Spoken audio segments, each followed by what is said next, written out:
Dua lebah pemberani, Bagaskara dan Pandu. Di sebuah lembah yang dikelilingi gunung-gunung tinggi yang selalu bersalju di puncaknya, ada sebuah hutan bunga yang selalu mekar sepanjang tahun, namanya Hutan Nusantara. Udara di sana selalu segar dan penuh wangi bunga, dari melati yang harum sampai bunga raya yang ceria. Di tengah hutan itu, berdiri sebuah sarang lebah yang terbuat dari lilin yang mengkilap dan cabang pohon jati yang kuat. Tempat tinggalnya ratusan lebah yang rajin dan ceria, yang selalu bekerja sama untuk menjaga sarang mereka. Di dalam sarang itu, ada dua lebah yang selalu berdampingan, walau sifat mereka berbeda, Bagaskara dan Pandu. Pertemuan dua jiwa yang sama. Bagaskara adalah lebah yang gagah dan pemberani. Dia memiliki sayap yang kuat dan hati yang tidak takut menjelajahi tempat-tempat yang berbahaya untuk mencari nektar yang paling manis dan langka. Dia juga jago melindungi teman-temannya dari bahaya, seperti burung elang yang mengintai, semut raksasa yang ganas, dan ular yang menggelinding di antara rerumputan. Setiap kali ada masalah, Bagaskara selalu yang pertama maju. Sementara Pandu adalah lebah yang cerdas dan cermat. Dia memiliki akal yang tajam dan selalu suka mempelajari segalanya. Dia membuat peta bunga yang rinci di hutan Nusantara, memprediksi cuaca dari bentuk awan, dan tahu semua rahasia hutan. Dari tempat air yang jernih di lereng gunung, sampai cara mengobati luka dengan serbuk bunga kemboja. Dia tidak terlalu cepat marah, dan selalu berpikir dua kali sebelum bertindak. Pertama kali mereka bertemu, Bagaskara sedang terbang ke atas gunung yang tinggi untuk mencari bunga Edelweiss yang jarang ditemukan. Bunga yang hanya tumbuh di puncak gunung yang dingin dan berbahaya. Pandu, yang sedang duduk di atas cabang pohon melati di tengah hutan Nusantara untuk memeriksa awan, melihat angin mulai bertiup kencang dan menduga akan ada badai. Dia melihat Bagaskara yang sedang terbang tinggi, hampir tidak bisa menopang badannya karena angin. "Hati-hati! Badai akan datang!" teriak Pandu dengan sekuat tenaga, lalu terbang cepat ke arah Bagaskara untuk menopang badannya agar tidak jatuh. "Terima kasih banyak," ucap Bagaskara dengan senyum lega, setelah mereka berhasil turun ke tempat yang aman di lereng gunung, dekat dengan semak-semak bunga melati di pinggir hutan Nusantara. "Aku hampir tersesat karena terlalu fokus mencari bunga Edelweiss. Nektarnya sangat manis dan bagus untuk madu kita." "Kamu terlalu nekat ya," katanya Pandu dengan tersenyum mesra. "Kalau mau menjelajahi tempat-tempat berbahaya di luar hutan Nusantara, bawa aku aja. Aku tahu cara menghindari bahaya dan membaca cuaca." Sejak hari itu, Bagaskara dan Pandu selalu keluar bersama. Bagaskara membawanya ke bukit yang curam, semak-semak yang lebat, dan sungai yang jernih di sekitar hutan Nusantara untuk mencari bunga yang langka. Sementara Pandu menjaganya agar aman, memberitahu dia kapan harus berhenti, dan mana jalan yang aman kembali ke hutan. Mereka berbagi segalanya. Nektar yang mereka temukan, cerita tentang petualangan, dan bahkan kekhawatiran mereka. Saat Bagaskara lelah setelah terbang jauh seharian, Pandu akan memberinya madu yang dia simpan khusus di kantong badannya. Madu yang paling manis dari bunga melati di tengah hutan Nusantara. Saat Pandu merasa ragu dengan keputusannya, misalnya ketika harus memilih jalan yang benar di hutan yang tidak dikenal, Bagaskara akan memberinya keberanian. "Jangan ragu, Pandu. Akalmu tidak akan salah. Aku percaya padamu." Hari-hari berlalu dan persahabatan mereka semakin erat. Semua lebah di sarang tahu bahwa Bagaskara dan Pandu adalah pasangan yang tak terpisah. Di mana ada Bagaskara, ada Pandu, dan sebaliknya, bahkan di sudut-sudut paling jauh dari hutan Nusantara. Bahaya dari Raja Semut Hitam dan pasukannya. Suatu hari ketika matahari mulai terbenam dan langit hutan Nusantara menjadi oranye kemerahan, seorang lebah muda bernama Kenta berlari ke dalam sarang dengan wajah ketakutan. Sayapnya berdebar-debar cepat. "Tolong, tolong! Raja Semut Hitam dan pasukannya akan menyerang sarang kita malam ini," teriak dia, napasnya pendek. "Aku melihat mereka berkumpul di semak-semak di pinggir hutan Nusantara, membicarakan bagaimana mengambil semua madu kita dan merusak sarang." Semua lebah di sarang menjadi gelisah. Raja Semut Hitam adalah makhluk yang terkenal ganas dan kuat. Dia memiliki tubuh yang besar, capit yang tajam, dan pasukan semut yang berjumlah ribuan. Mereka pernah menyerang sarang lebah lain di lembah sebelah hutan Nusantara, dan semuanya hancur, madu diambil, sarang dirusak, dan banyak lebah terluka. Bagaskara berdiri tegak di tengah kelompok lebah, matanya menyala dengan keberanian. Kita tidak bisa menyerah. Kita tidak akan biarkan mereka merusak sarang kita dan menyakiti teman-teman kita di hutan Nusantara. Kita harus melindungi rumah kita. Semua lebah bersorak setuju, namun masih ada rasa takut di dalam hati mereka. Pandu mendekati Bagaskara dan berkata dengan tenang, "Kamu benar, kita harus melawan. Tapi kita tidak bisa melawan mereka dengan kekerasan saja. Mereka terlalu banyak. Kita butuh rencana yang cerdas, menggunakan keahlian kita dan lingkungan hutan Nusantara." Mereka berbicara dengan pemimpin sarang, Pak Jaya, dan membuat rencana yang cermat. Bagaskara akan memimpin kelompok lebah yang kuat untuk menghadapi pasukan semut dari depan, membuat mereka bingung dengan gerakan terbang yang cepat di antara pohon-pohon di hutan Nusantara. Pandu akan memimpin kelompok lebah yang cerdas untuk membuat jebakan di sekitar sarang. Mereka akan menumpahkan lilin lebah yang panas di jalan semut yang melewati rumputan tinggi di hutan Nusantara, sehingga semut akan terjebak dan tidak bisa maju. Kelompok lebah lain akan menyembunyikan madu di lubang pohon jati yang aman dan merawat telur lebah yang kecil. Beberapa jam kemudian, ketika malam hari tiba dan langit hutan Nusantara menjadi gelap, suara kaki semut yang berdesir terdengar dari jauh. Raja Semut Hitam tiba dengan pasukannya yang banyak, berdiri di depan sarang. "Buka pintu sarangmu, lebah-lebah bodoh. Berikan semua madu kamu, atau aku akan merusaknya semua dan menghancurkan hutan Nusantara ini," teriak dia dengan suara yang keras dan mengganggu. "Jangan mimpi," teriak Bagaskara, lalu terbang ke depan bersama teman-temannya.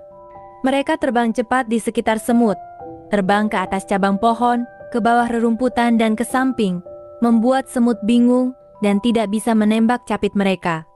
Beberapa semut mencoba menyerang, namun lebah-lebah itu terlalu cepat dan tahu cara bersembunyi di antara bunga-bunga hutan Nusantara.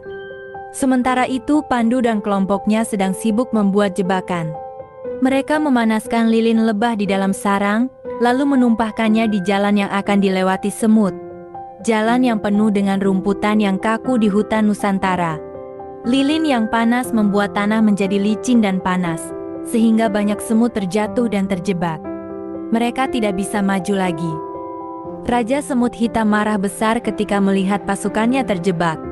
Dia menyerang Bagaskara dengan kecepatan tinggi, capitnya siap untuk menusuk. Bagaskara terkejut dan hampir terjatuh. Namun Pandu cepat datang dari samping, terbang dari balik pohon melati, dan menantang Raja Semut Hitam. "Kamu tidak akan menang. Kita bekerja sama, dan itu membuat kita lebih kuat dari apapun. Bahkan darimu, Raja Semut." Mereka berdua berkelahi dengan sengit. Bagaskara menyerang dari atas, menggunakan paruhnya untuk menusuk capit semut. Pandu menyerang dari samping, membuat Raja Semut Hitam kesulitan melihat arah serangan.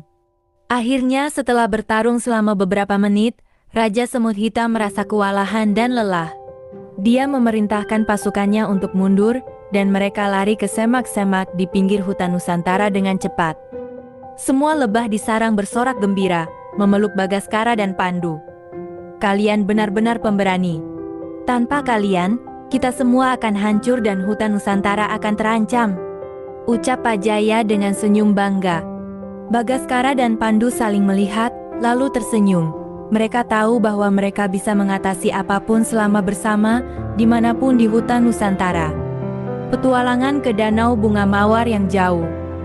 Beberapa minggu kemudian, musim kering tiba di hutan Nusantara. Bunga-bunga mulai layu, dan nektar yang tersedia semakin sedikit. Madu di sarang mulai menipis, dan banyak lebah mulai khawatir.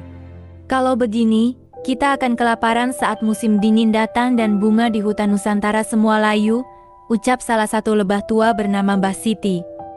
Pandu mengambil peta bunga yang dia buat dengan cermat, yang mencakup semua tempat bunga di sekitar hutan Nusantara, lalu melihatnya dengan teliti. Ada tempat yang namanya Danau Bunga Mawar. Dia jauh di timur, di balik gunung-gunung yang tinggi di luar hutan Nusantara. Di sana selalu ada bunga yang mekar sepanjang tahun, karena air danau selalu jernih dan tanahnya subur. Nektarnya banyak dan sangat manis, cukup untuk semua kita. Tapi jalan ke sana sangat berbahaya. Ada hutan belukar yang sangat lebat, sungai yang deras, dan bukit yang curam yang sulit dilewati. Bagaskara mendekati Pandu dan tersenyum. Berarti kita harus pergi ke sana. Bersama-sama, kita bisa mengatasi semua tantangan. Aku tidak takut, asalkan kamu ada di sisiku dan kita ingat semangat hutan Nusantara. Pandu tersenyum kembali. Aku juga tidak takut. Kita akan bawa 10 lebah lagi untuk membantu mengumpulkan nektar. Hari berikutnya, sebelum matahari terbit dan cahaya menyinari hutan Nusantara, Bagaskara, Pandu, dan 10 lebah lain berangkat ke Danau Bunga Mawar. Jalanannya sungguh sulit. Hutan belukar yang lebat di luar hutan Nusantara membuat mereka sulit terbang karena cabang pohon yang saling bersilang menghalangi jalan. Bagaskara memimpin mereka, menggunakan paruhnya untuk memecah cabang yang kecil agar bisa lewat. Ayo, semangat! Kita sudah dekat, dan teman-teman kita di hutan Nusantara menunggu kita. Teriak dia untuk memberikan semangat. Setelah berjalan-jalan selama setengah hari, mereka tiba di tepi sungai yang deras, sungai yang memisahkan hutan Nusantara dari daerah lain. Airnya mengalir cepat dan keras, dan angin yang bertiup dari atas sungai sangat kuat, mereka tidak bisa terbang melaluinya. Apa kita harus mundur? Tanya salah satu lebah dengan khawatir. Tidak, kita tidak akan mundur, katanya Pandu dengan tenang. Dia melihat sehelai daun yang besar dan kuat dari pohon beringin di tepi sungai. Kita bisa gunakan daun ini sebagai perahu. Kita bekerja sama untuk mendayungnya ke seberang. Mereka semua bekerja sama untuk mengangkat daun yang berat dan meletakkannya di permukaan air. Bagaskara duduk di depan untuk memimpin arah, sementara Pandu dan lebah lain mendayung daun dengan paruhnya dan sayapnya. Air sungai mengalir cepat, membuat daun bergoyang-goyang, namun mereka tetap tenang dan bekerja sama. Setelah setengah jam yang terasa seperti selamanya, mereka akhirnya tiba di seberang sungai dengan selamat. Setelah beristirahat sebentar dan meminum air sungai, mereka melanjutkan perjalanan.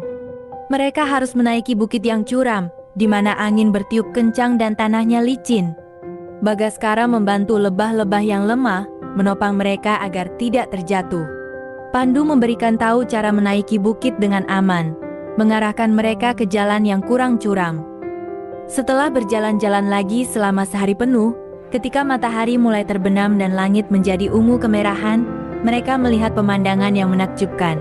Sebuah danau yang jernih seperti kaca, dikelilingi oleh bunga mawar berwarna merah, putih, kuning, dan ungu. Bunga-bunganya mekar rimbun, dan wangi nektarnya tercium jauh-jauh. Wah, ini indah banget! Teriak semua lebah dengan senyum gembira. Mereka segera mulai mengumpulkan nektar.